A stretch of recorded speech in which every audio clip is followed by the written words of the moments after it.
In Illinois, as in other jurisdictions, malicious prosecution is a civil claim that an individual can bring against another person, often a law enforcement officer or private individual, for wrongfully initiating or continuing a prosecution against them.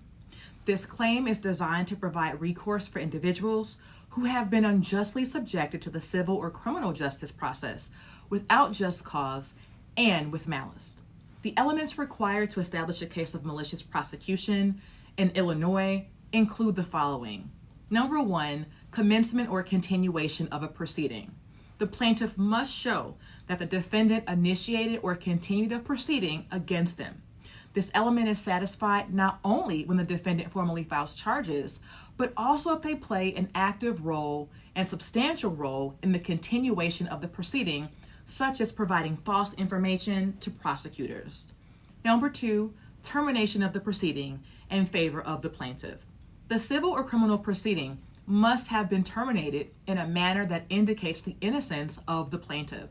This doesn't necessarily require an acquittal, as long as the dismissal reflects on the merits of the case and the plaintiff's innocence. Absence of probable cause. The plaintiff must demonstrate that there was no probable cause for the original civil or criminal proceeding or charge. Probable cause exists if there are reasonable grounds to believe that the plaintiff committed the crime or the offense. This element focuses on the fact that were available at the time the defendant brought the charges or initiated and continued the act, not on facts that were discovered later. Number four, malice. The plaintiff needs to prove that the defendant acted with malice in initiating or continuing the prosecution. Malice in this context doesn't necessarily mean spite or hatred. It refers to any improper purpose, indicating that the defendant acted for reasons other than bringing someone to justice.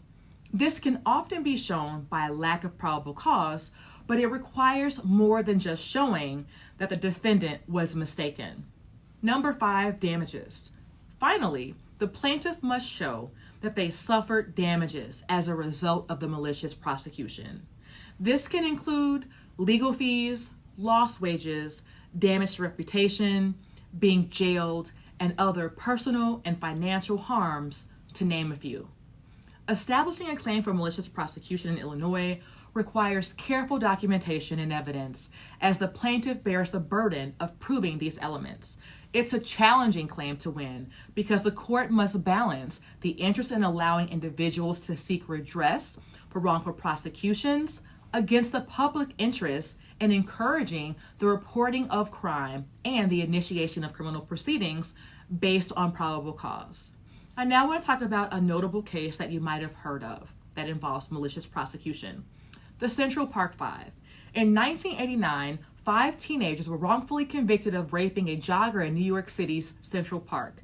They were later exonerated through DNA evidence. The case is a prominent example of wrongful prosecution based on coerced confessions and racial bias. The Central Park Five sued New York City for malicious prosecution, among other claims, and settled for $41 million. This case underscores the serious consequences of malicious prosecution, not only for the individuals involved, but also for the integrity of the justice system. It highlights the need for accountability and safeguards to prevent the misuse of prosecutorial power. If you have been maliciously prosecuted, call our office now.